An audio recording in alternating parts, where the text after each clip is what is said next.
सफ़र बहुत लंबा है, ज़िंदगी का भी और तजुर्बों का भी। आज फिर से एक नई कहानी आपके लिए और मेरी बीती हुई संघर्ष की एक कहानी मैं आपके साथ साझा करना चाहती हूँ। जिसमें से कि एक बहुत ही दिलचस्प कहानी रही मेरी, मुंबई की। और इस कहानियों की श्रृंखला में इन कहानियों की श्रृंखला में ये कहानी बहुत दिलचस्प रही, बहुत मेहनतकश रही। तो ये कहानी थी मेरा ज़ेप्टो में काम करना। ज़ेप्टो में काम मुझे करना इसलिए पड़ा क्योंकि जैसे कि इसके पहले वाले वीडियो मैंने आपको बताया कि कुछ ख़ास मेरे पास सोर्स ऑफ इनकम मेरा बन नहीं रहा था। तो वहाँ मुझे काम करना पड़ा कुछ टाइम के लिए। वहाँ मैं एक तरह से बाकी बच्चों से बड़ी थी और मेहनत तो मैं कर रही थी, लेकिन बाकी बच्चे जो थे, बाकी जो लोग थे, वो काफ़ी एक कहते हैं कि कम समझ वाले लोग थे। बहुत ह्यूमिलिएट भी करते थे।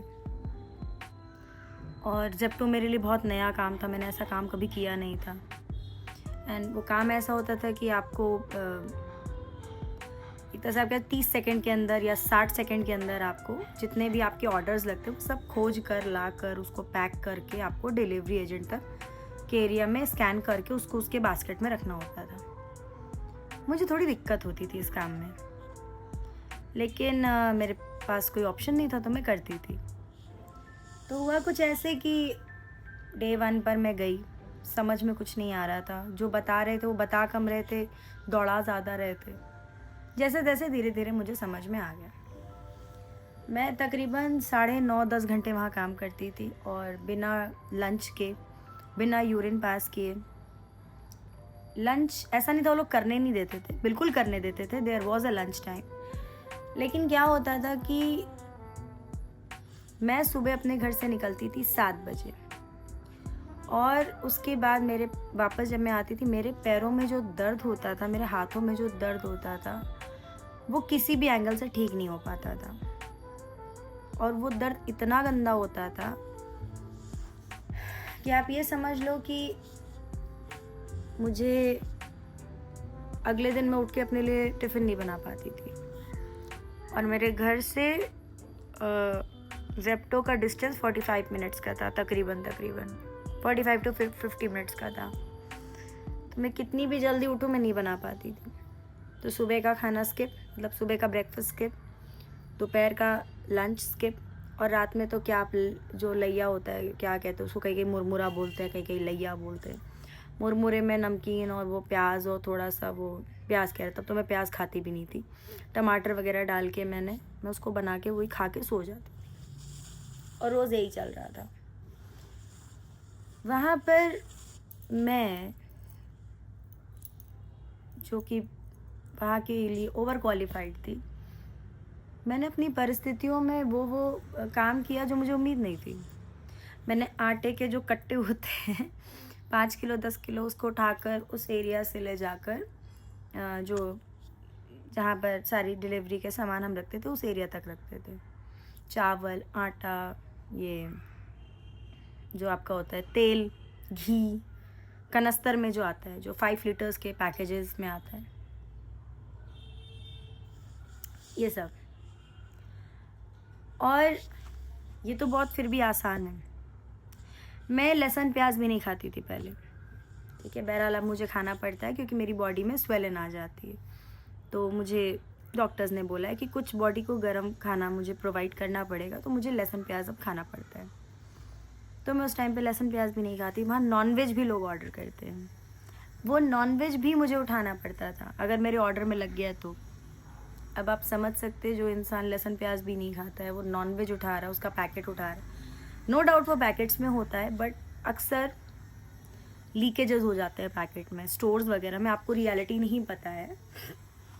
स्टोर्स में क्या होता है कि पैकेजिंग जो होती है कोई भी फट जाती है, डैमेज हो जाता है, तो आप सोचिए वो मांस का टुकड़ा, blood shed, everything is spilled over there, और वो हाथ में लग जाता था।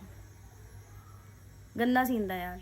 मतलब मैं चाहती तो लोगों की बात मानकर बहुत सारा पैसा बना सकती थी, but I chose the right path and the right path was damn dam dam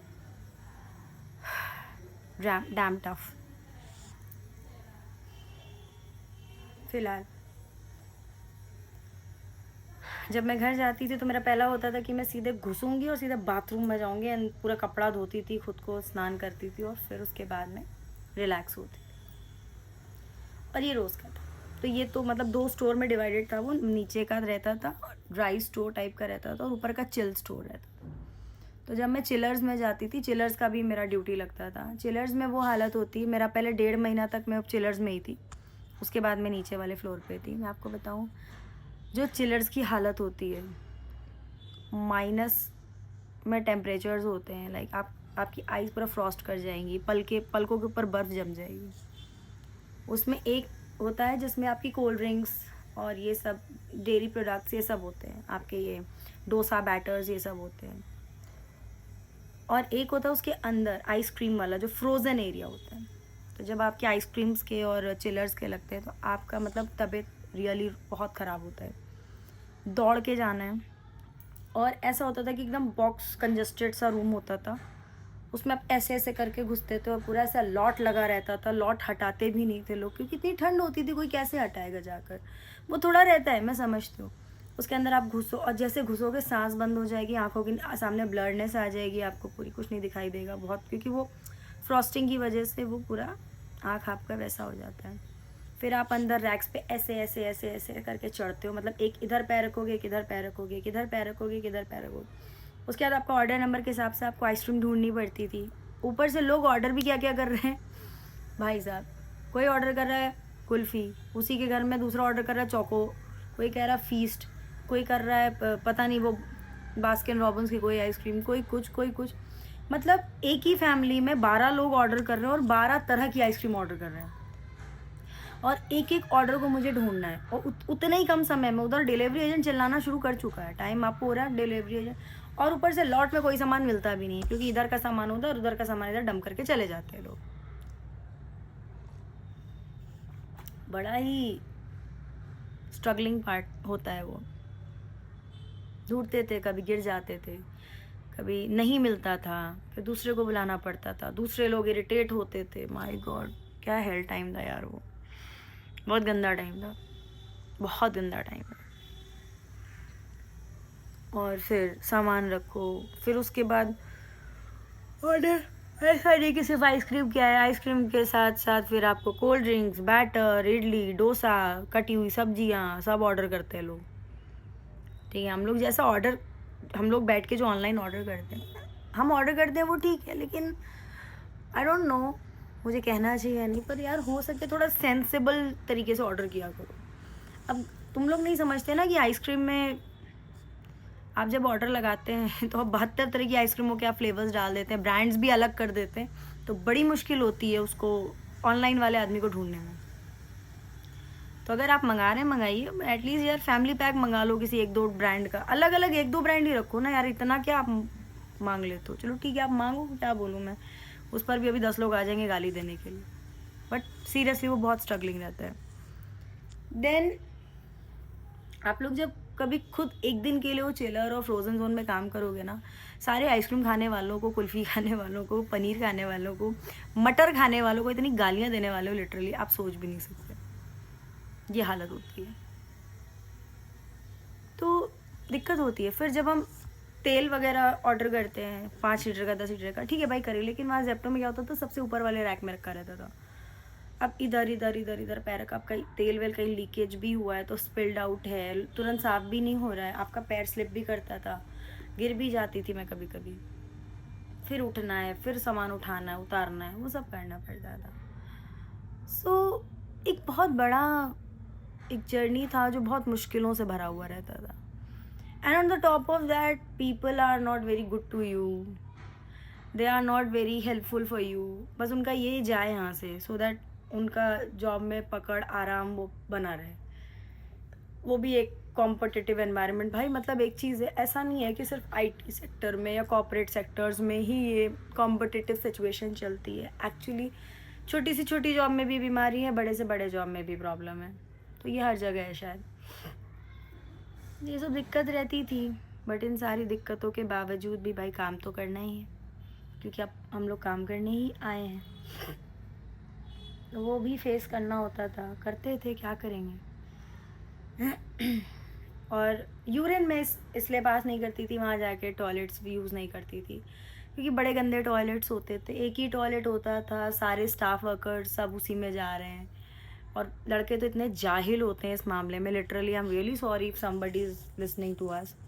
मतलब उनका जैसे लगता है इंटेंशन ही है कि हमें बीमारी देकर जाएंगे। पूरा पॉट जो है एकदम गंदी तरीके से यूज़ करेंगे, एंड देन आप क्या ही जाओगे यार, आप नहीं जा पाओगे।